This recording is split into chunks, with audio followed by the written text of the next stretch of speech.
আসসালামু আলাইকুম, সবাই কেমন আছেন? আলহামদুলিল্লাহ, আমি ভালো আছি। আজকে হচ্ছে 31শে ডিসেম্বর 2025। প্রায় 7 দিন পরে আজকে হচ্ছে রোদ উঠছে, তাই একটু বাইরে বের হলাম। চলেন আপনাদের একটা জিনিস দেখাই। এইখানে আপনি দেখতেছেন যে তারা কিন্তু কেউ কৃষক না, কোনো চাষ করতেছে না। তারা হচ্ছে যেটা করতেছে সেটা হচ্ছে শাক তুলতেছে। কি শাক তুলেন আপনারা? কত রকমের শাক। সব মিলানো না? তাই পাওয়া যায় না ভাই।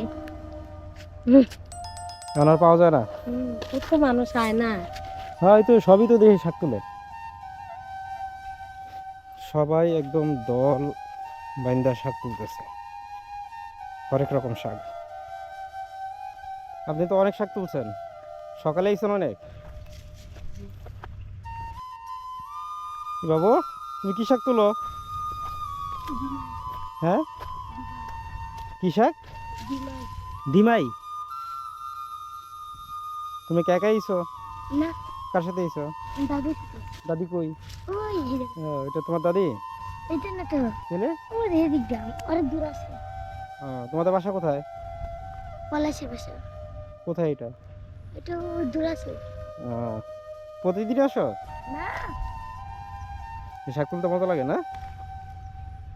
এখনো এই জমিগুলো এখনো চাষাবাদের জন্য উপযুক্ত করা হয় নাই, হয়তো সামনে করবে।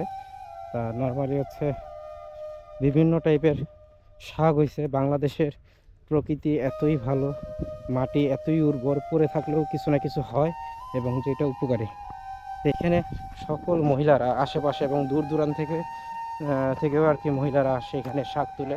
এবং এই শাকগুলা যেমন পুষ্টিমান সমৃদ্ধ, তেমন হচ্ছে খুবই সুস্বাদু।